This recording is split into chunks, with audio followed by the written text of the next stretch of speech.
waxa si weyn loogu soo dhaweeyay magaalada Boorame ee caasimadda gobolka Awdal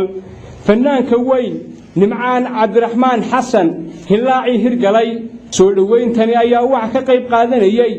boqolaal dadweyne ah oo kala yimid darifyada magaalada Boorame dhalinyar iyo haween ayaa u badnaa dadka soo dhaweynayay Hilaaci Hirgalay soo dhaweyntani waa ay ka duwanay soo dhaweynihii hore ee loo sameyn jiray bahda fanka ee imanaya gobolkani Awdal Nimcaan Cabdiraxmaan Xasan Hilaaci Hirgalay ayaa waxa uu magaalada Boorame ka soo galay dhinaca galbeedka magaalada Boorame isagoo maalmihii ugu dambeysay ku sugnaa Jamhuuriyadda Jabuuti fanaanka weyn Hilaaci Hirgalay ayaa dhalinyaradii iyo haweenkii soo dhaweynayay waxay ku dhawaaqayeen erayadani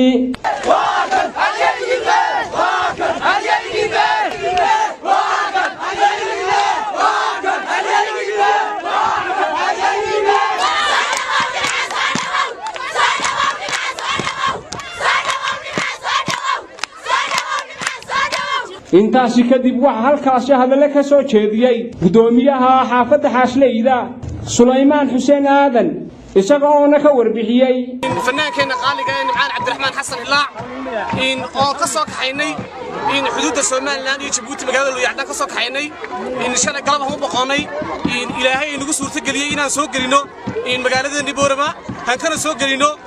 xagga galbeedkan ka soo galinay xaafadda Xaasta United ka soo galino dadkiisii familigiisii saaxiibadii ehel iyo qaraabo dhamaantii saad u soo dhaweyseen aad ugu mahadsantihiin dhanka kale isna waxa halkaas ka hadlay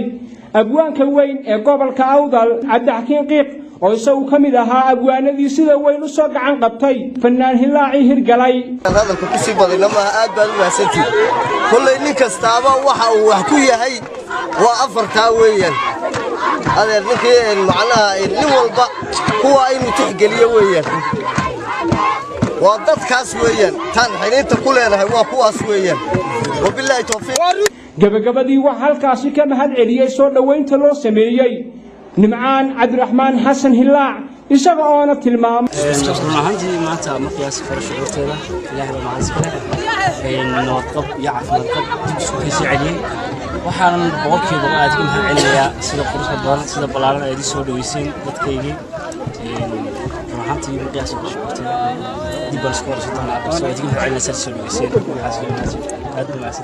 si kastaba ha ahaatee soo dhaweyntani ayaa ahayd mid aad u ballaaran oo ay ka qayb qaadanayeen haweenka dhalinyarada kuwaas oo aad u jecel fanaan Nimcaan Cabdiraxmaan Xasan Hilaac waxaanay ku soo dhaweeyeen caleemo qoyan iyo sidoo kale sacabo iyo aralaas aad u qurux badan